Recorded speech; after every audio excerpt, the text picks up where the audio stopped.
Si tu veux apprendre à voler, il vaut mieux modéliser un aigle qu'un dindon.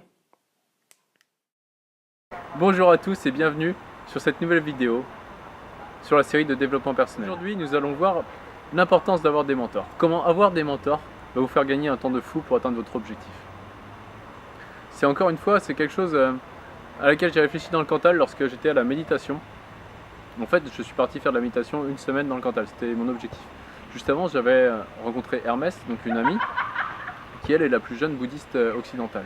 Elle a fait 3 ans, 3 mois et 3 jours dans un monastère.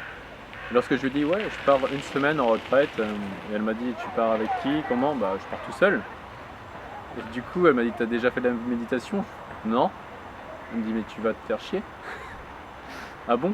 Je fais bah oui parce que tu peux pas apprendre, enfin c'est difficile d'apprendre comme ça tout seul. D'accord, bah, je suis quand même parti. En faisant qu'à ma tête, comme d'habitude, je suis quand même parti.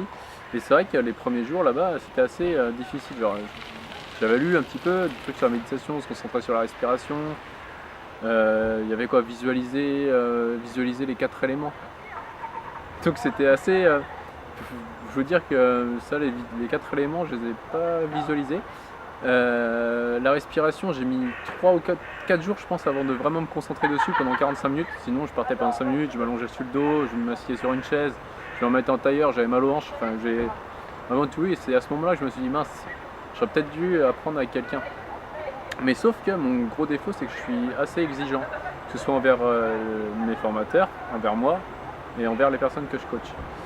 Et donc ce défaut, c'est aussi une qualité dans le sens où c'est ce qui me pousse à me former avec les meilleurs. C'est pour ça que j'ai choisi l'école centrale d'hypnose pour me former avec Daniel Debex, qui est pour moi est le meilleur hypnothérapeute en France.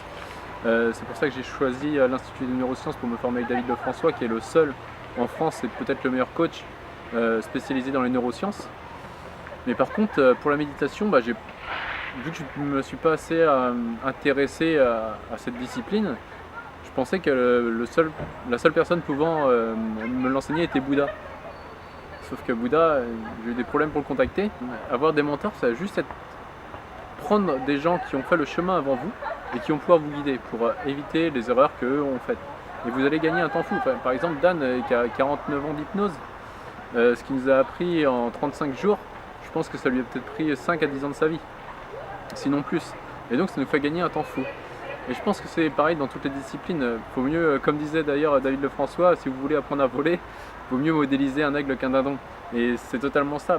Inspirez-vous des meilleurs. Ayez des gens dans votre... Je sais pas si vous... je prends l'exemple de Marion du coup pour la photographie, comment elle peut s'inspirer des meilleurs en photographie, quels conseils ils peuvent lui donner.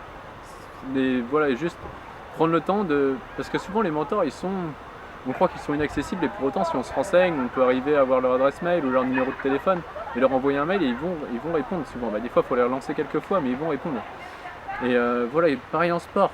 Je sais pas, pour moi c'est la boxe, j'ai eu tout le temps Amaury Madani, François Penacchio, Jules Germani, Farina, je prenais vraiment les meilleurs et comment est-ce qu'ils boxaient et comment est-ce que je pouvais penser pour boxer de la même façon. Et donc voilà, le défi pour vous cette semaine ça va être vraiment par rapport à l'objectif que vous êtes fixé ou même si d'autres objectifs. À chaque fois, pensez à qui est-ce qui fait la même chose, qui est-ce qui a fait ce chemin, qui est le meilleur dans ce domaine. Si j'étais ce modèle, comment est-ce que je penserais, comment est-ce que j'agirais. Vraiment, se mettre, étant petit, on apprenait juste par mimétisme. Jusqu'à 6 ans, l'apprentissage était inductif. Ensuite, après 6 ans, il est devenu justement déductif. Mais c'est vraiment, ça va accélérer. Si vous mêlez les deux apprentissages, en fait, l'apprentissage qui est vraiment inconscient par mimétisme et l'apprentissage rationnel, vous allez gagner un temps fou.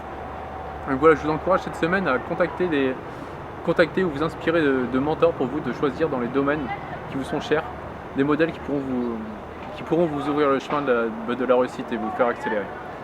Donc voilà, je vous remercie encore pour votre écoute pour cette vidéo et on se revoit la semaine prochaine. A très bientôt et